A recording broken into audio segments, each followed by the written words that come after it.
I gave the house to Mom. If you oppose, I'll divorce you. Suddenly, those were the words I was hit with from Ryan. I never heard about buying a house for your mother. Where did you get that kind of money anyway? I asked, and Ryan just smirked. I'm selling your dad's vacation home. That'll get us $400,000. Selling my deceased father's beloved vacation home? How could he decide that on his own? I was furious. But then Ryan shouted either that or divorce. I felt my anger cooling down. Fine, got it. I won't let you or your family insult mine anymore. I muttered. Huh, so you're saying divorce is the only option? You okay with that? Ryan asked as if playing his trump card. But I firmly responded. You'll regret it, you know? I won't. With that, Ryan laughed loudly, looking all confident. However, just 2 months later, he would appear before me, looking like a shadow of his former self. My name is Catherine Miller, 50 years old. I got married at 45, and it felt like a miracle at the time. After all, I was quite plain-looking, not particularly outgoing, and generally unnoticeable. I met my husband Ryan at our workplace. I worked in the accounting department, and he had just transferred to the sales department. I had to visit the sales department due to an invoice error. Ryan Miller, who was 32 at the time, corrected the mistake without any fuss, saying, "Oops." He then looked at me and laughed innocently. You're pretty kind, Miss Taylor. The other accountants scolded me pretty hard the other day. My maiden name was Taylor. Seeing Ryan's friendly smile and his handsome face, I felt he was from a different world than mine. Yet for some reason, he became fond of me, a woman 10 years his senior, and started greeting me every time we crossed paths at the office. The first time he asked me out for drinks, I was surprised that a man would be interested in someone like me. As time passed, we got closer and started dating. Some said I was being fooled, but I was genuinely drawn to his carefree nature. About 2 years into our relationship, Ryan quit and joined a different company. When I asked why, he said, "My current boss is too strict. I want to work more freely." I felt it was a bit immature, but I was indulgent with him. "I hope you find a better boss at your next job," was all I said. And a few months later, we got married. I was 45, and Ryan was 35. I never thought I'd marry someone 10 years younger. My dad, overjoyed by the news of our marriage, offered to cover the entire wedding cost, leading to a grand ceremony. Although I felt a simple wedding would have sufficed at 45, he wouldn't listen. Ryan's mom was single at the time, having divorced his dad. It seemed she felt her role was done when Ryan got his first job, and my father-in-law was the one who initiated the divorce. I didn't know the reason back then, but I would come to understand it firsthand later. Because of these circumstances, we didn't expect any financial help from Ryan's side for the wedding. Once Ryan and I started living in our apartment, his mom, perhaps feeling lonely, began visiting us frequently. It wasn't a bother, but she would always bring expensive desserts with her. Ryan, look, it's your favorite, right? I bought a bunch, so eat up. My mother-in-law opened her own gift and placed it on the table, but as expected, nothing was set in front of me. Every time she visits, she'd beeline straight to Ryan and converse only with him. It's as if I don't even exist. The rare times she does look my way, she'd make snide remarks like, "I wonder why Ryan married such an older, unattractive woman like you," or "Oh, how gloomy this room is despite the sunny weather. Must be because you're here, Catherine." And most times she stays for dinner, she'd criticize every dish I serve. What's this? Cheap-looking meat? Ryan's in his prime, you know? You should serve better quality meat. Even if she says so, I can't afford to serve premium meat every day. Every time I place a dish on the table, she'd mumble about how cheap it looks, yet she'd devour everything and leave, which baffles me. Though single and unemployed, I always wondered how she could afford such luxury. One day, I was shocked when I updated a long-neglected bank book under Ryan's name. The balance was 0. Ryan, what did you spend all this money on? I confronted Ryan, but he just stared blankly at the bank book showing a 0 balance. I remember his father had painstakingly saved a considerable sum, hundreds of thousands of dollars, for Ryan before their divorce. Yet, it was all gone in a few months. I think Mom probably used it, Ryan muttered. What? Your mother? Why would she use your money without permission? I exclaimed, and he just sighed deeply. Well, maybe she's struggling for money since she's single. No way. Regardless, she spent way too much. I protested, but Ryan suddenly glared at me. Enough. Don't badmouth Mom. You really are a cold woman. With that, he locked himself in his room. I was stunned by Ryan's sudden change. Later, I found out that one of the reasons his parents divorced was due to his mother's reckless spending. After that, I directly told my mother-in-law not to use our money and started monitoring her actions. She constantly complained, calling me a miserable and spiteful daughter-in-law, but if it meant our finances wouldn't be drained, I didn't care. Ryan wasn't pleased either, but if she kept spending like water, we'd soon be bankrupt. We both work, but we still have mortgage payments for our apartment. 2 years later, a new issue arose. Ryan was having an affair. He often came home late from work and lied about working weekends. Suspicious, I hired a detective agency and discovered Ryan's affair with a younger colleague. When I confronted him, instead of apologizing, he got defensive. How dare you hire a detective? If you have that kind of money, you should have spent it on Mom. You're really the worst. That's not the point, Ryan. You had an affair. Admit it. I pressed, and he just scoffed. What if I did? I settled for a dull, unattractive woman like you. Can't blame me for straying once or twice. Once or twice. Are there others? Shut up. Keep this up, and I'm gonna divorce you. What divorce?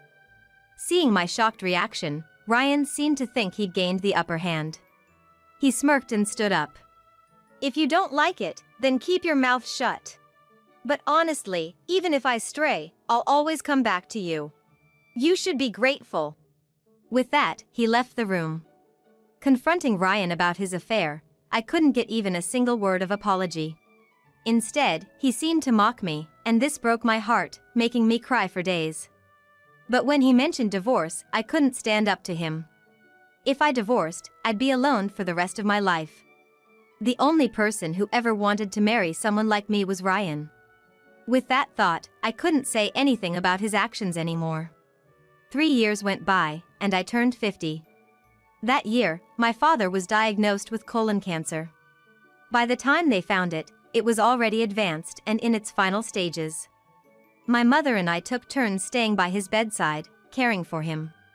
Though weakened, my father's gentle demeanor remained unchanged, and we were able to spend some peaceful moments together.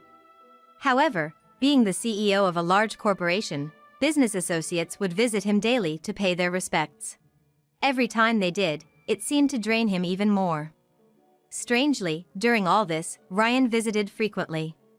Even though he had never been fond of visiting my parents since we got married, his sudden change of heart surprised me. Please stay strong, sir. It'll break Catherine's heart if you don't. You need to live a long life, Ryan would say to him. I sometimes couldn't believe my ears hearing these words from Ryan. But my father seemed to be thankful for him. Thank you, Ryan, for marrying my shy daughter, Catherine. With a bright man like you by her side, I'm sure she's happy. I had to bite my tongue hearing such words. Do you think we can visit that vacation home this year? My father would ask. My father owned a vacation home in Malibu. When I was single, our family of 3 used to visit frequently. But since my marriage, I stopped going because Ryan wasn't keen on spending time with my parents there. Apparently, my parents still visited annually. Why don't I leave that house to you, Ryan? When I'm gone, can you take Catherine there every year? Tears welled up in my father's eyes as he said this, but Ryan shook his head. Please don't talk like that, sir. It's bad luck. After a brief pause, Ryan continued. I promise. If anything were to happen, I'll take good care of that property. Looking straight into Ryan's eyes, my father nodded in gratitude. But just a few weeks later, my father passed away. While my mother and I were drowning in sorrow, Ryan suddenly dropped a bombshell. I've given the house to Mom. If you oppose it, we're gonna divorce. I was in shock. I never heard anything about buying a house for your mother. Besides, where'd you get that kind of money? With a smirk, Ryan replied. I'm selling your father's vacation home. I'll get $400,000 from it. I couldn't believe what Ryan was suggesting. You promised to take care of that place. Even if I don't want to go there every year, what about my mother? That place means a lot to her. But Ryan just chuckled. I never said I was gonna keep that promise. Thanks to that, your father left me the house in his will. Now I can finally give Mom something nice. What kind of guy are you? I felt my body trembling with anger. All this time, he would go on about mom, making himself out to be such a mama's boy. But now, I have to admit he's nothing more than a creepy mama's boy. But the next words out of Ryan's mouth made me doubt my own ears. Mom's gonna get remarried. What? That's why I'm setting up a house for her and her new husband. From what I gathered, his mother had made this request. The house they had been living in was old, and she didn't want to be reminded of memories with her late husband.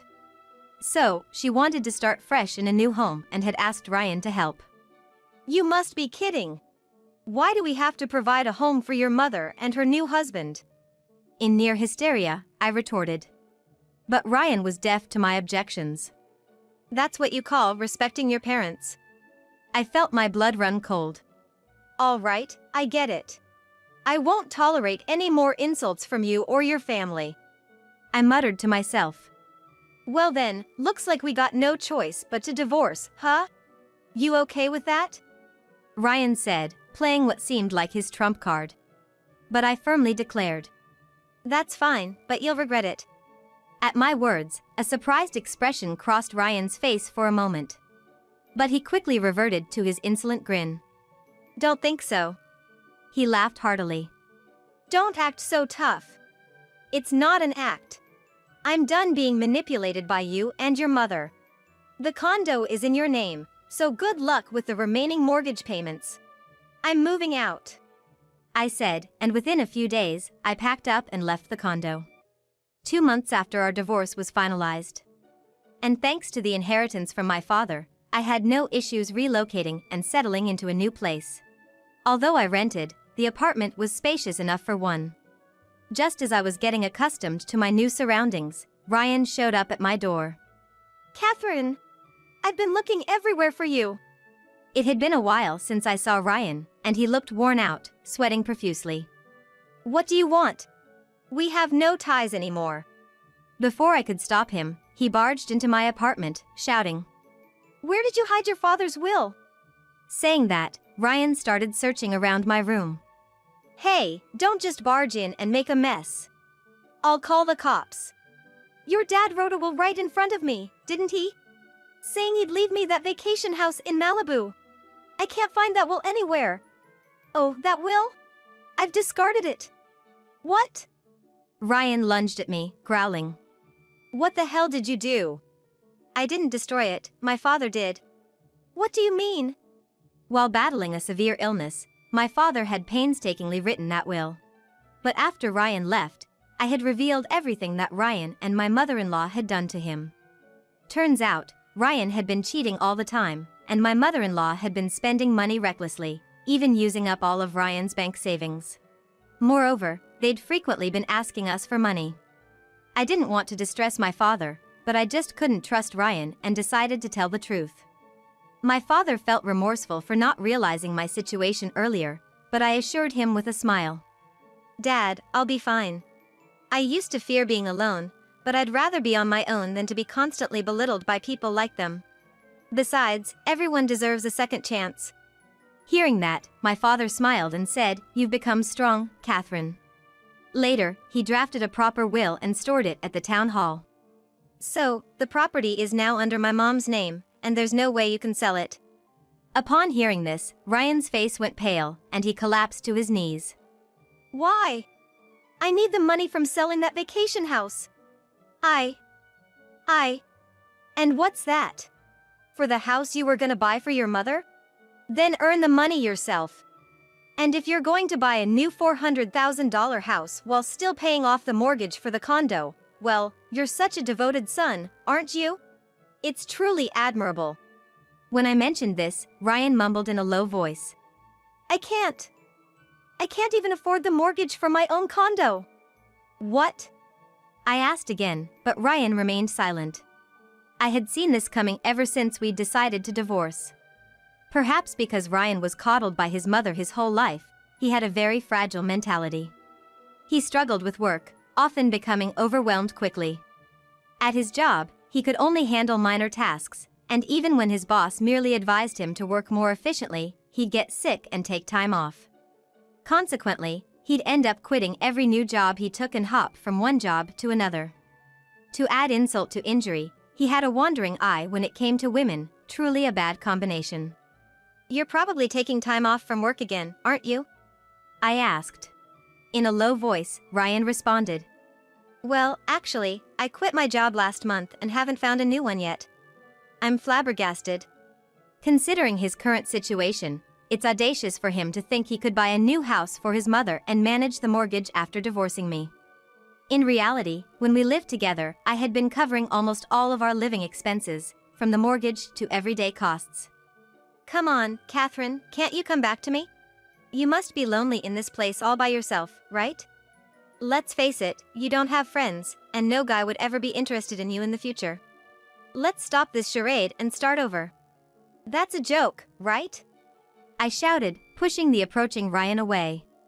You think I'm lonely just because I'm alone? Don't make assumptions about me. I'm not going back to that life with you and your mother. Just thinking about it makes my skin crawl. Catherine, I'm sorry to burst your bubble, but I've never felt more free and happy in my life. I can go wherever I want, whenever I want, and do what I love. No one to belittle or mock me. You're nothing more than a pest to me. Get out. But Catherine, if you abandon me, Even as he tried to cling to me, I gave him a cold stare. You were always good at fooling women. Remember your mistress? Why don't you ask her for help? Oh, that woman? She left me when she realized I had no money.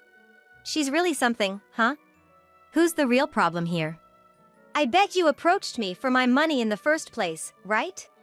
I remember when we were at the same company, you were always so curious about my family's background.